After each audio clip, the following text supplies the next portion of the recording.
जमाना जाने वाला है, नया जमाना आने वाला है। पिछले 21 साल में गुजरात की तस्वीर बदल गई कि नहीं बदल गई?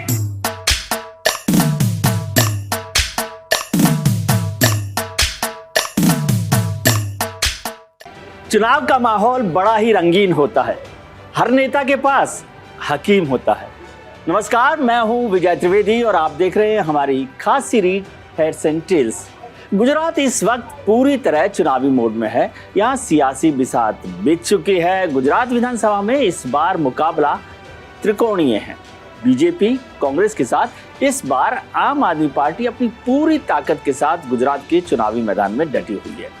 ग्राउंड जीरो पर भारतीय जनता पार्टी और आम आदमी पार्टी के नेताओं की जबरदस्त टक्कर दिखाई दे रही है। तो वहीं कांग्रेस इस बार गुजरात में साइलेंट नीति अपनाए हुए है।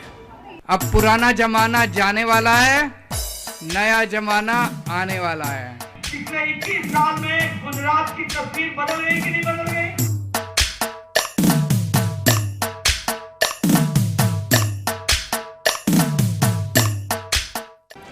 भारतीय जनता पार्टी की उम्र 42 साल हो गई है। इन सालों में उसने फर्श से अर्श तक का सफर तय किया और इस सफर में कहीं ना कहीं गुजरात का रोल बहुत अहम है। अब जब गुजरात में चुनाव है तो ना सिर्फ बीजेपी के लिए बल्कि प्रधानमंत्री नरेंद्र मोदी और गृह मंत्री अमित शाह की साख के लिए भी बड़ी चुनौती है। इसलिए गुजरात में अपनी धमक पहले से ज्यादा और पहले से तेज करने के लिए भारतीय जनता पार्टी ने पूरा दमखम झोंक दिया है। देखिए ये रिपोर्ट।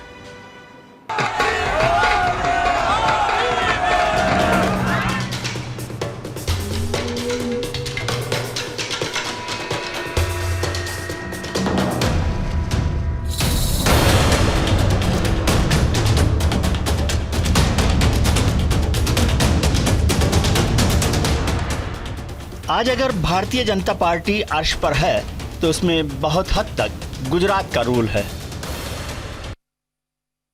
गुजरात का मॉडल बीजेपी के लिए जीत की धुरी बना रहा है। इसी धुरी पर चुनावी यात्राएं करती हुई बीजेपी अपना विस्तार करती रही है। गुजरात का चुनाव सिर्फ एक राज्य का चुनाव नहीं है, बल्कि प्रधानमंत्री नरेंद्र मोदी की साख का भी चुनाव है। गृह मंत्री अमित शाह की नाक का चुनाव है। 27 साल से लगातार विजयी शंखनाद का चुनाव है। इस चुनाव को जीतने के लिए बीजेपी ने एक बार फिर से पूरा दमखम लगा दिया है। और फिर मैं कहने के लिए नहीं कर रहा हूं मित्रों, राजनेता किस तरीके से प्रदेश और देश की तस्वीर बदलता है, इसका हमने जीता जागता प्रमाण देखा है। तो पहले गुजरात की विकास यात्रा देखी है और हम देश की विकास यात्रा देख रहे हैं, ये हम आपको बताना चाहते हैं। अपने गढ़ को बचाने के लिए बीजेपी ने कमर कस ली है। बीजेपी ने इसके लिए अपने पुराने हथियार एक बार फिर अपनाए और गौरव यात्रा निकाली। इस यात्रा का फोकस गुजरात के आदिवासी इलाकों पर रहा, जहां पिछले विधानसभा चुनावों के दौरान भारतीय जनता पार्टी को भारी नुकसान हुआ था। इसी नुकसान की भरपाई के लिए बीजेपी पूरी ताकत झोंक रही है। जो आदरणीय प्रधानमंत्री नरेंद्र मोदी जी के नेतृत्व में देश आगे छलांग लगा रहा है, उस गौरव यात्रा की गंगोत्री गुजरात है। इस बात के लिए मैं आपको बधाई देना चाहता हूं। राज्य में बीजेपी की यह तीसरी गौरव यात्रा है। यात्रा की सक्सेस रेट को देखें तो काफी अच्छी है। 2017 के चुनाव में इस यात्रा की वजह से बीजेपी ने अपना गढ़ बचा लिया था। इस बार इस यात्रा के जरिए बीजेपी के निशाने पर आदिवासी इलाके हैं। तो जरा अब इस आदिवासी गणित को भी समझ लेते हैं। गुजरात में करीब 15% आबादी आदिवासियों की है। 35 से 40 सीटों पर आदिवासी वोटर असरदार साबित होते हैं। विधानसभा की कुल 27 सीटें आदिवासियों के लिए आरक्षित हैं। इनमें से बीजेपी को 2017 में सिर्फ 9, भारतीय ट्राइबल पार्टी को 2 सीटें मिली, जबकि 16 सीटों पर कांग्रेस ने कब्जा जमा लिया था। ऐसे में बीजेपी का पूरा जोर आदिवासियों को अपने साथ लाने पर है। मुख्यमंत्री भूपेंद्र पटेल के मंत्रिमंडल में इस वक्त 4 आदिवासी मंत्री हैं। अब तो देश की राष्ट्रपति भी एक आदिवासी महिला है। 2 अक्टूबर को राष्ट्रपति द्रौपदी मुर्मू ने 2 दिनों का गुजरात दौरा भी किया। इस दौरान उन्होंने गुजरात मॉडल की जमकर तारीफ की। देवियों और स्वजन, भारत के वर्तमान प्रधानमंत्री श्री नरेंद्र मोदी जी ने मुख्यमंत्री के रूप में लगभग 12 वर्ष तक गुजरात की प्रगति के मार्ग पर प्रशस्त करते हुए गुजरात मॉडल को स्वरूप प्रदान किया। भारतीय जनता पार्टी 1995 से गुजरात की सत्ता में है। केशुभाई पटेल के इस्तीफे के बाद अक्टूबर 2001 में नरेंद्र मोदी पहली बार गुजरात के मुख्यमंत्री बने। नरेंद्र दामोदर दास मोदी मई 2014 में प्रधानमंत्री बनने तक वो करीब 12 साल तक प्रदेश के मुख्यमंत्री रहे और उनके रहते हुए गुजरात मॉडल की खूब चर्चा हुई। यूपीए 2 के दौरान नरेंद्र मोदी का गुजरात मॉडल वो स्केल बन गया जिसके आधार पर दूसरे राज्यों का विकास मापा जाने लगा। गुजरात मॉडल के दम पर ही नरेंद्र मोदी देश के प्रधानमंत्री बने। अब जरा गुजरात मॉडल क्या है वो भी समझ लेते हैं। गुजरात आज डेयरी प्रोडक्ट्स में सबसे आगे है। सूती कपड़ों के कारोबार में सबसे आगे। हीरो के कारोबार में तो गुजरात पूरी दुनिया में नंबर 1 पर है और टूरिज्म सेक्टर में भी सबसे आगे। मुझे खुशी है कि आज दुनिया की सबसे तेजी से विकसित होते शहर में सूरत का नाम है और इसका लाभ यहां हर व्यापार कारोबार को हो रहा है।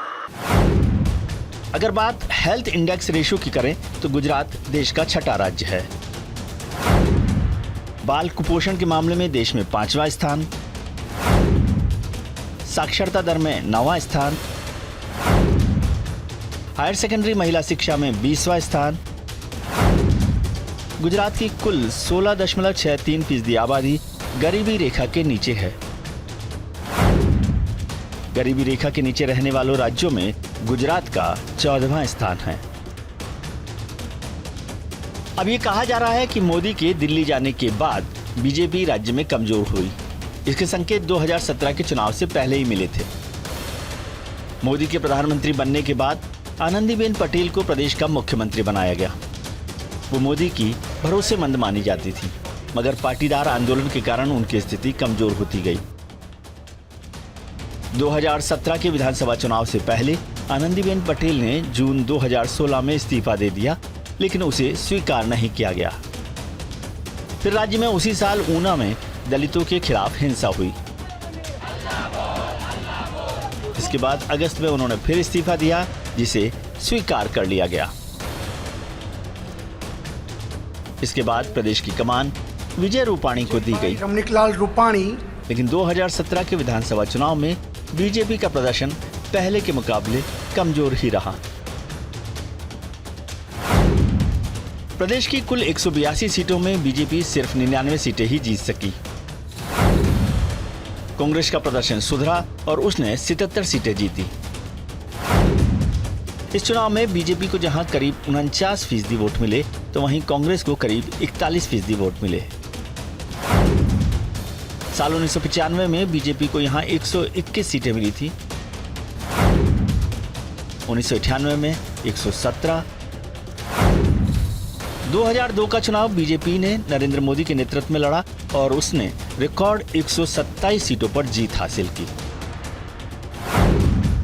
2007 के चुनाव में भी नरेंद्र मोदी के नेतृत्व में चुनाव लड़ रही बीजेपी 117 सीटें जीती और 2012 के चुनाव में भारतीय जनता पार्टी को 116 सीटें मिली। यानी बीजेपी गुजरात में 2017 से बेहतर प्रदर्शन दोहराना चाहती है। गुजरात नरेंद्र मोदी और अमित शाह दोनों का गृह राज्य है। ऐसे में गुजरात में जीत या हार दोनों नेताओं से जोड़कर देखी जाएगी।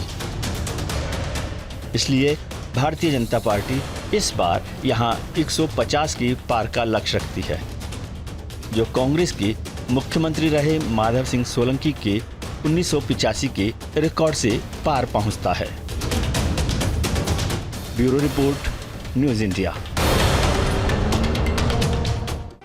इस साल की शुरुआत में पंजाब में कांग्रेस की सरकार को उखाड़ फेंकने और एक तरफा जीत हासिल करने के बाद आम आदमी पार्टी का आत्मविश्वास, कॉन्फिडेंस 7वें आसमान पर पहुंच गया है। आम आदमी पार्टी गुजरात में भी अब पंजाब जैसे करिश्मे की उम्मीद कर रही है। इसके लिए उसने पूरी ताकत झोंक दी है। देखते हैं और समझते हैं कि क्या हाल है।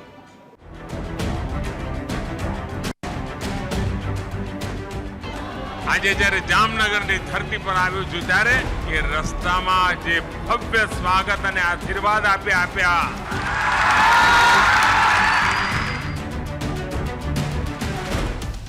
गुजरात में चुनावी मौसम आया तो पक्ष विपक्ष के बीच बयानों के बाण चलने लगे, गड़े मुर्दे उखाड़े जाने लगे, इतिहास के पन्ने खंगाले जाने लगे। राजकोट की रैली में प्रधानमंत्री मोदी ने सोनिया गांधी के मौत का सौदागर वाले बयान का जिक्र किया। वहीं आम आदमी पार्टी पर अर्बन नक्सल का तीर चलाया। તમે જોયું તો દરેક ચૂંટણીમાં મારા માટે એવા અપશબ્દો વપરાય મોતના સોદાગરથી માણીને કશું બાકી ના રાખ્યું હોય અને ગુજરાત દાંત ભીડીને કચકચાવીને જવાબ આપે તોય સુધરતા નહોતા અને આ અર્બન નક્સલ હવે નવા રંગરૂપ સાથે પ્રવેશવાની કોશિશ કરી રહ્યા છે। એમણે વાઘા બદલ્યા છે અને ઉત્સાહી ઉમંગવાળા ભોળા જવાનિયાઓને ભરમાડી રહ્યા છે। ભાઈઓ બહેનો, મારા આદિવાસી ભાઈઓને મારે ખાસ કહેવું છે। दरअसल कल तक गुजरात के सियासी जंग में दंगल बीजेपी और कांग्रेस तक सीमित था। अब आम आदमी पार्टी की एंट्री ने इस मुकाबले को त्रिकोणीय बना दिया है और देखते ही देखते गुजरात का चुनावी अखाड़ा कर्म युद्ध से धर्म युद्ध में तब्दील हो गया। मैं इनको बताना चाहता हूं, मेरा जन्म जन्माष्टमी के दिन हुआ था। जिस दिन मेरा जन्म हुआ था उस दिन जन्माष्टमी थी, श्री कृष्ण जन्माष्टमी। और मुझे भगवान ने एक स्पेशल काम दे के भेजा है, ये इन कंस की औलादों का नाश करने के लिए। कांग्रेस खामोश है तो आम आदमी पार्टी ने पूरा जोर लगा दिया है। पंजाब में हुए सियासी उलटफेर को देखते हुए बीजेपी आम आदमी पार्टी को हल्के में नहीं लेना चाहती, इसलिए पार्टी ने गड़े मुर्दे उखाड़ते हुए आम आदमी पार्टी के गुजरात अध्यक्ष गोपाल इटालिया का पुराना वीडियो सोशल मीडिया पर शेयर कर दिया। इसमें उन्होंने प्रधानमंत्री मोदी और उनकी मां को लेकर अभद्र भाषा का इस्तेमाल किया है। नरेंद्र मोदी ની સભાનો ખર્ચો કેમ નથી માંગતા તમે? એનો ખર્ચો માંગો। અને હીરાબા આવીને પાછા નાટકો કરે, આપણને બોલતા શરમ આવે એટલી મોટી ઉંમરના વ્યક્તિ વિશે, પણ એ લોકો નથી શરમાતા। 70 વર્ષનો મોદી થવા આવ્યો, હીરાબા પોતે 100એ પહોંચવા આવશે, તોય મારા બેટા બે માંથી એક નાટકો બંધ करता નથી। बीजेपी ने जब आम आदमी पार्टी को घेरा तो आपने भी अपने तरीके से जवाब दिया। मैं अरविंद केजरीवाल जी से साफ आज कहना चाहती हूं, शब्द कम पड़ते हैं आक्रोश को व्यक्त करने के लिए, लेकिन गुजरात और गुजराती आम आदमी पार्टी को न्याय दिलाएगा और आम आदमी पार्टी गुजरात के चुनाव में ध्वस्त होगी, ये संकल्प गुजरात और गुजरातियों का है। उनकी हिम्मत नहीं है कि गोपाल इटालिया को गुजरात के अंदर गिरफ्तार कर लेते, और न सिर्फ पाटीदार समाज के गुस्से का ये भय भाजपा के अंदर है, ये इस बात का भी ऐलान कर रहा है कि गुजरात के अंदर सारे 3 तिकड़म षड्यंत्रों के बाद गुजरात में भारतीय जनता पार्टी चुनाव हारने जा रही है। अब मैं गोपाल हूं और मैं इन कंस की औलाद से डरने वाला नहीं हूं। ये सारे कंस की औलादें अब लगी पड़ी हुई है आम आदमी पार्टी के खिलाफ, पाटीदार समाज के खिलाफ, गोपाल इटालिया के खिलाफ, अरविंद केजरीवाल के खिलाफ। सारे कंस की औलादें एकजुट हो चुकी है। दरअसल पंजाब में जीत से आम आदमी पार्टी काफी उत्साहित है। जिस तरह से आपके आंधी में पंजाब की कांग्रेस सरकार को उखाड़ फेंका गया, अब गुजरात और फिर दूसरे राज्यों में तेजी के साथ आम आदमी पार्टी कांग्रेस की कमजोरी का फायदा उठाकर अपने पांव पसारना चाहती है।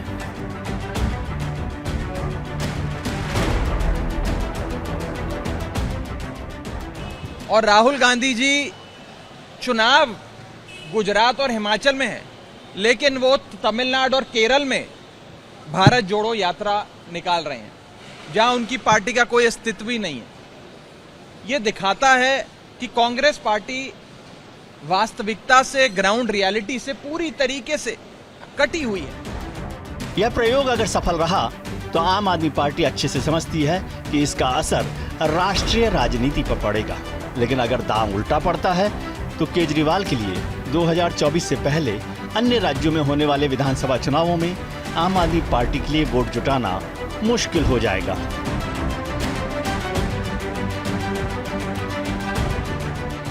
क्योंकि बीजेपी विरोधी वोटों में बंटवारा करने का आरोप सीधे केजरीवाल की आम आदमी पार्टी पर ही लगेगा।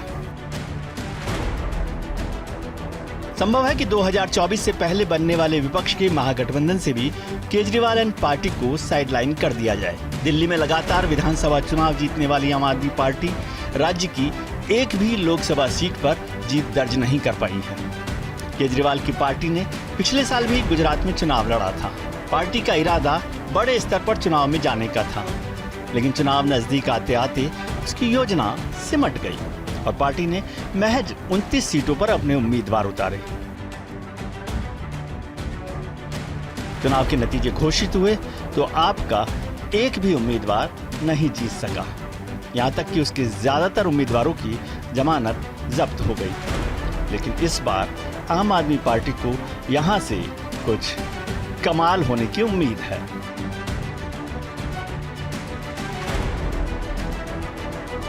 Bureau report, news India. सभी राजनीतिक दल गुजरात के चुनावी समर में अपनी पूरी ताकत लगा रहे हैं, लेकिन अभी तक देश की सबसे बड़ी विपक्षी पार्टी कांग्रेस ने उस तरीके से ना तो चुनाव प्रचार करना शुरू किया है और ना ही रैलियों को आगे बढ़ाना शुरू किया है। चर्चा अब इस बात की जोरों पर हो रही है कि आखिर कांग्रेस की इस चुप्पी के पीछे क्या कारण है। इसे जानने के लिए जरूरी है कि हम ये रिपोर्ट देखें।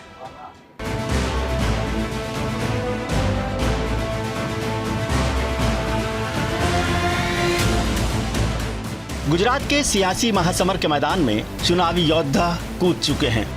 भारतीय जनता पार्टी के लिए सत्ता का अभेद्य गढ़ बन चुके गुजरात को भेदने के लिए दिल्ली के मुख्यमंत्री और आम आदमी पार्टी के मुखिया अरविंद केजरीवाल अपनी पूरी राजनीतिक सेना के साथ सियासी ताकत का प्रदर्शन कर रहे हैं। आम आदमी पार्टी के तरकश में भरे मुफ्त बिजली, शिक्षा और स्वास्थ्य के तीर सत्तारूढ़ बीजेपी को चुनाव मैदान में जमकर चुभ रहे हैं। तो दूसरी तरफ गुजरात में बीजेपी के विजय रथ को अभिजीत बनाने के लिए प्रधानमंत्री नरेंद्र मोदी, गृह मंत्री अमित शाह और जेपी नड्डा जैसे धुरंधर नेता लगातार जनसभा करते हुए विकास, विश्वास और हिंदुत्व की हुंकार भर रहे हैं। प्रधानमंत्री मोदी राज्य में खुद चुनावी कमान संभाले हुए हैं। ગુજરાત અને ભાજપ આ બંનેનો અતૂટ નાતો છે, અતૂટ નાતો। આજે ક્યાંય પણ કોઈ ગુજરાતની વાત કરે ને ભાજપ દેખાય, ભાજપની વાત કરે ગુજરાત દેખાય। અને આ નાતો, આ रिश्ता ये मात्र राजकारणના નથી, આટાપાટાના નથી, એ તો દિલનો પ્રેમ છે ભલા, દિલનો પ્રેમ। हैरानी की बात है कि राज्य में कांग्रेस की गर्जना अब तक सुनने को नहीं मिल पाई है। कांग्रेस के शीर्ष नेता भी राज्य की चुनावी हलचल से दूरी बनाए हुए हैं। साल 2017 के जिस गुजरात चुनाव में राहुल गांधी के नेतृत्व में कांग्रेस की राजनीतिक उम्मीदों को संजीवनी मिली थी, वहीं कांग्रेस अब लोकसभा चुनाव 2024 की सियासी परीक्षा से पहले राज्य के इस महासमर से कहां नदारद है। राहुल गांधी ने 2017 में राज्य में ताबड़तोड़ जनसभाएं की थी, जिसका नतीजा यह निकला था कि पिछले 32 साल में कांग्रेस को सबसे ज्यादा सीटों पर जीत हासिल हुई थी। यही नहीं, कांग्रेस के वोट बैंक में भी 41.44% के साथ इजाफा देखा गया था। कांग्रेस ने 2017 में जबरदस्त प्रदर्शन करते हुए 77 सीटों पर फतह दर्ज की।